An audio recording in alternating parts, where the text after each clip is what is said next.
And now నేను ఎందుకంత mentally effect అయ్యాను అని ఇప్పుడు చెప్తాను.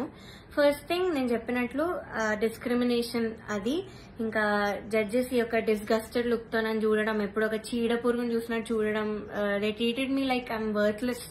సో అలా ట్రీట్ చేశారు, జోక్స్ వేశారు వాళ్ళు కూడా నా బాడీ మీద. ఇవన్నీ నాకు ఆడియన్స్ ద్వారా తెలిసి వాళ్ళకి వినిపిస్తుంది కాబట్టి వాళ్ళు పక్కనే ఉంటారు. సో నేనైతే అస్సలు ఎక్స్పెక్ట్ చేయలేదు, ఇలాంటి జడ్జెస్ దగ్గర నుంచి అయితే అస్సలు ఎక్స్పెక్ట్ చేయలేదు. అంటే నేను ఎన్ని షోస్ చేశాను, తమిళ్లో పాడాను, అన్నిట్లో పాడాను, ఎప్పుడు కూడా ఇలాంటి ఎక్స్పీరియన్స్ ఒక జడ్జెస్ నుంచి అయితే నాకు ఎప్పుడూ లేదు.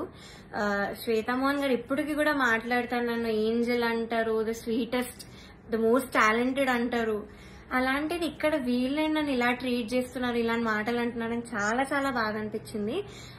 అండ్ సెకండ్ థింగ్, ప్రొడక్షన్ వాళ్ళు ఎస్పెషల్లీ అవుట్ఫిట్స్ విషయంలో మమ్మల్ని బొడ్డు కిందకి కట్టుకో, సారీస్ ఇచ్చి కిందకి కట్టుకో, ఇలా ఎక్స్పోజింగ్ చేయన్న వేలో చెప్పారు.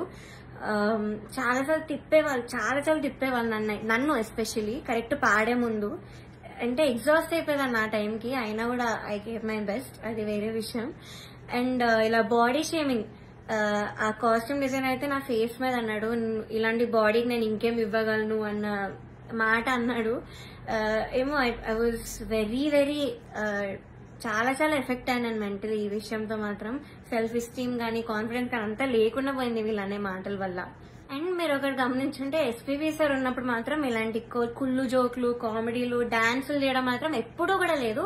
మీరు ఒక్కసారి అన్ని సీజన్స్ రివైండ్ చేసుకొని చూడండి, నా సీజనే చూడండి 2017లో. కానీ ఎప్పుడైతే జ్ఞాపిక ప్రొడక్షన్ అనేది వచ్చిందో అప్పటి నుంచి ఇవన్నీ స్టార్ట్ అయ్యాయి. So they the main reason ఈ పాటతీగా ఇలా అయిపోవడానికి కారణం వాళ్ళే. మమ్మల్ని ఇలా డాన్స్లు వేయమని, అదేవో కుళ్ళు జోకులు చెప్పమని.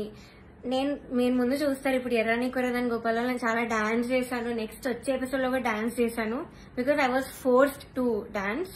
సో చేశాను. నేను ఇప్పటివరకు అయితే అంత డాన్స్ ఎప్పుడూ చేయలేదు రియాలిటీ షోలో, కానీ చేశాను, మీరే చూస్తారు.